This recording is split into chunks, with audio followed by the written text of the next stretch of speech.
Ô Vera, você entrevistou ontem o prefeito, né, de São Paulo, João Dória. Tava bravo ele. Tava, né? Tava, eu assisti, assisti.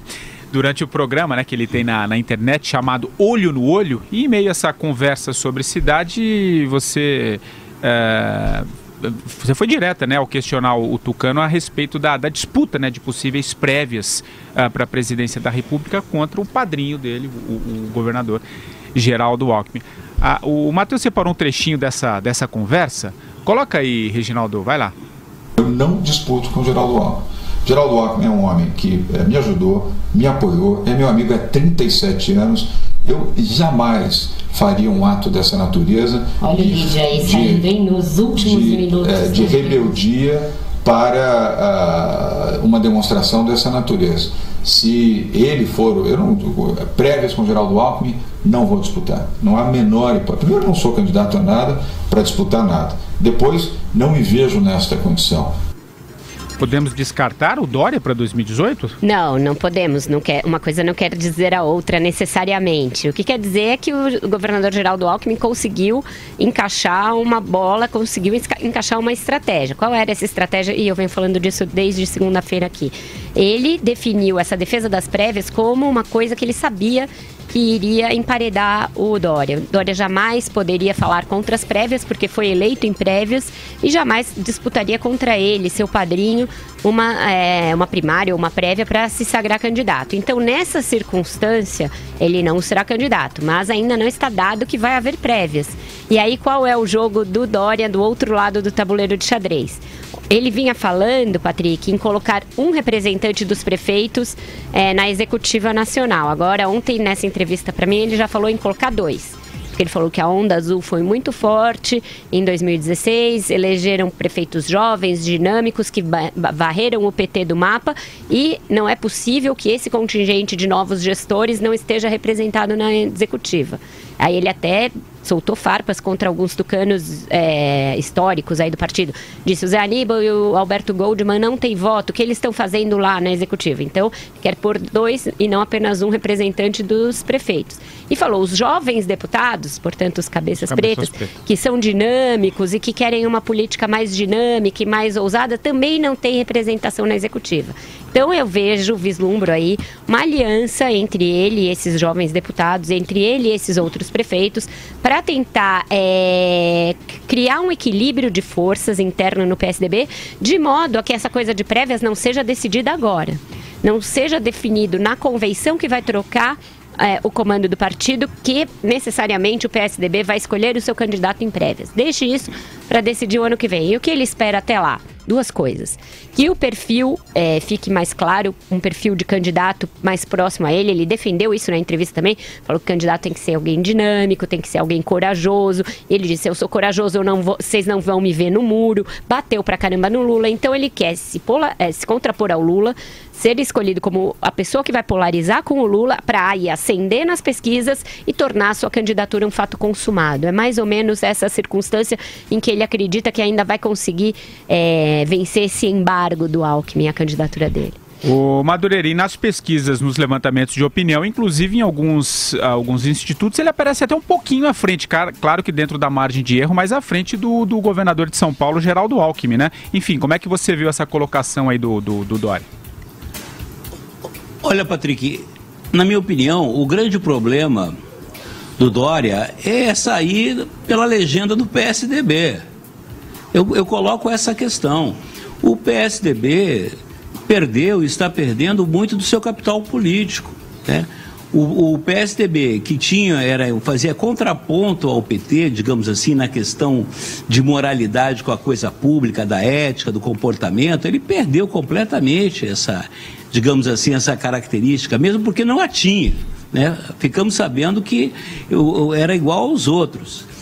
Eu acho que se o João Dória realmente quiser ser candidato, eu acho que ele tem um potencial, eu acho que ele tem características para ser uma espécie de um Macron brasileiro, para isso que seria necessário que ele se desvencilhasse do PSDB, ele deveria procurar uma outra legenda. O PSC, o partido do Siri cozido, por exemplo, tem tanto partido no Brasil, né? Partido cachaça e piranha é o que não falta nessa terra. Então ele se encosta em qualquer outro lugar, mas sai do PSDB, ô Dória. Presta atenção. Você acha que ele tem vida em outros partidos, ou André Azar, como colocou aí o Madureira? Ele não tem vida em outros partidos, porque não há partidos para o Dória. O PSC, nesse momento, é o partido do Bolsonaro. Há até uma discussão sobre a eventual saída dele, mas tampouco o Bolsonaro tem alternativa partidária. O Dória sairia do PSDB para onde? Por exemplo, esses nomes suprapartidários que surgem aí, Carmen Lúcia, Joaquim Barbosa, eles são populares e suprapartidários enquanto não botam o pé no chão e vão procurar uma legenda. E aí? Em que partido o Joaquim Barbosa entraria, ou a Carmen Lúcia? Essa é uma realidade inescapável. O Dória está preso ao PSDB, se ele quiser ser candidato em 2018, e preso ao Geraldo Alckmin. E a gente tem falado isso aqui há muito tempo, né, nesse programa. Não vejo hoje chances para o João Dória ser candidato a presidente pelo PSDB. Os motivos são simples. O seu padrinho, Geraldo Alckmin, fez as apostas corretas. A gente acha o Geraldo Alckmin mole, mas ele é, junto com Lula, o que faz a melhor leitura do cenário. Ele não foi fiador do governo Temer, portanto é independente. Ele havia perdido o controle do partido para o Aécio Neves. O Aécio Neves havia, inclusive, dado uma espécie de golpe dentro do partido, antecipou a sua reeleição. Era o fiador, ele, Aécio Neves, do governo Temer. De repente o Aécio caiu e não se levanta mais. O Aécio é carta fora do baralho do PSDB. O Alckmin, portanto, cresce em relação ao governo Temer, do qual é independente, e o partido inevitavelmente cai em seu colo. Dificilmente em 2018, no período de convenção, o PSDB não estará sob controle do Geraldo Alckmin. Nesse cenário, qual é a chance do Dória? Oi. O Andreasa, a sua tese é perfeita, desde que você consiga explicar isso para o eleitorado. Para o eleitorado, o Alckmin é PSDB, e PSDB é a farinha do mesmo saco, é isso. Prossiga, por favor, que está muito interessante o seu raciocínio. Não, mas eu sei, a verdade é o seguinte, nessa altura do campeonato, não precisa se explicar nada para o povo. O povo só vai ter que ter alguma explicação quando a campanha começar. A resolução interna do partido para que o Alckmin seja o candidato é uma questão, aliás, que o PSDB faz há muito tempo se lixando para o povo. Né? Então, a única chance do Dória, porque vocês vejam, ele espera que nas pesquisas se desloque poderosamente do Alckmin. Né? Ele tem uma intenção de voto muito maior e se imponha. Isso até agora não apareceu. Ele está na frente, mas como o Patrick disse, com 3% à frente da projeção do Alckmin. Não é suficiente. Então, repito, a chance do Dória está em que surja algo contra o Alckmin, decorrente da Lava Jato, violento, muito maior do que o Caixa 2 que apareceu até agora. Tem que ter uma grande corrupção, uma acusação de propina que destrua o Alckmin como destruiu o Aécio. Se não houver algo assim, dificilmente não será o Alckmin o candidato do PSDB. Eu tenho dúvidas, eu lembro um pouquinho do processo, até a gente estava conversando aqui na redação outro dia, eu e o Andreasa, do processo de primárias dos Estados Unidos, quando concorriam o Obama, que era o novo, e a Hillary, que era a candidata do establishment. Ele apareceu como essa novidade e se sagrou o candidato e aos poucos a superou. É claro que para isso precisou um processo de prévias que o Dória está dizendo de antemão que não vai encarar um processo de prévias contra o seu contra o seu padrinho. Mas qual é o processo de prévias com o qual ele, João Dória Júnior, conta? É essa exposição que ele faz nas redes sociais de uma forma bastante bem feita. Eu estava vendo esse programa dele ontem, ao vivo tinha 2.000 pessoas assistindo. Até hoje, um pouco antes do programa, já eram 200.000 que tinham visto. 215 mil. Ele tem um engajamento nas redes maior que muitos veículos de comunicação e ele usa isso de uma maneira muito boa. Ele tem até uma equipe para fazer isso. Então, e ele não se furta mesmo a responder perguntas, mesmo quando ele chama jornalistas. Ele chama um variado perfil de convidados nesse negócio. Quando ele me chamou, eu falei, tudo bem, eu vou lá, vou te entrevistar como jornalista, não vou fazer um talk show de revista com você. Ele falou, beleza, pode fazer qualquer pergunta. E aí E aí saiu o lead, que ele não tinha dito até agora, esse negócio de que não disputará as prévias com o Geraldo.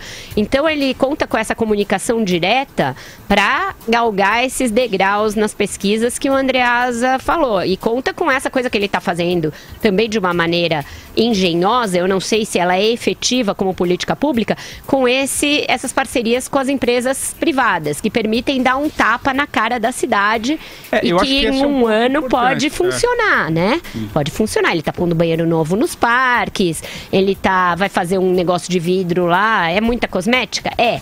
Mas isso pode render uma visibilidade para ele no momento em que vai ser definido o candidato. Se ele tem perna para entregar uma cidade muito melhor lá no final do mandato, eu tenho minhas dúvidas, porque ele tem um orçamento irrisório, é o menor em 5 anos, ele mesmo admitiu isso quando eu perguntei na entrevista, ele falou que está tendo de ser criativo porque ele não tem dinheiro, mas ele está sendo criativo, coisa que a gente pode dizer que o Geraldo Alckmin é tudo, mas criativo não é uma delas. Vai, Andreasa. Tem uma coisa que ele faz, o João Dória, e realmente eu reconheço nele dinamismo e coragem. E aprecio as parcerias com as empresas privadas. Acho isso uma coisa legal. Mas tem uma coisa que só ele faz atualmente. Todo dia ele reserva meia hora para dar uma pancada no Lula. E isso é o que se espera de um postulante a presidente. Porque, como eu tenho dito aqui, leitura correta do João Dória, o Lula será candidato no ano que vem. É o inimigo que estará no segundo turno, provavelmente. Então, todo dia o João Dória bate no Lula e isso é método. Aliás... Outra coisa, Patrícia, só para concluir sobre o Dória. Eu considero a Prefeitura de São Paulo, o exercício da Prefeitura de São Paulo, assim como o exercício do governo do Estado do Rio, uma espécie de túmulo político. Se você fizer um estudo dos prefeitos recentes de São Paulo, assim como dos governadores do Estado do Rio, nenhum conseguiu prosperar politicamente, depois, concluindo ou não o mandato. Isso é uma coisa para ser levada em consideração. Ser prefeito de São Paulo é politicamente complicado, não é eleitoralmente forte. Porque tem toda a questão da zeladoria, né? Enfim, é muito próximo da população. Vejam aí, Marta Suplicy, mas o Serra Haddad... se elegeu governador menos de 2 anos depois. É a exceção. Mas é que ele já tinha um recall de a exceção. E o Kassab se reelegeu. Vai, Madu. Não, eu só estava lembrando do Jânio Quadros. Mas o Andreasa não era nascido nesse tempo, felizmente, aliás, né? Do filo porque quilo. Mas eu acho Nem que você, Madu. O São Paulo é uma... Oi? Nem você era nascido. O São Paulo, a cidade de São Paulo... Não era não, André, você não era nascido. Não, você. Ele está falando de você, nem você era nascido. Eu já frequentava... Meu pai já me levava para palanque do Partido Democrata Cristão lá no Paraná, para eu falar que o Nelson Maculan era o candidato bunda suja. Eu falava no microfone lá lá do Ney Braga, no Paraná. Eu já fazia política, para você ver que vergonha.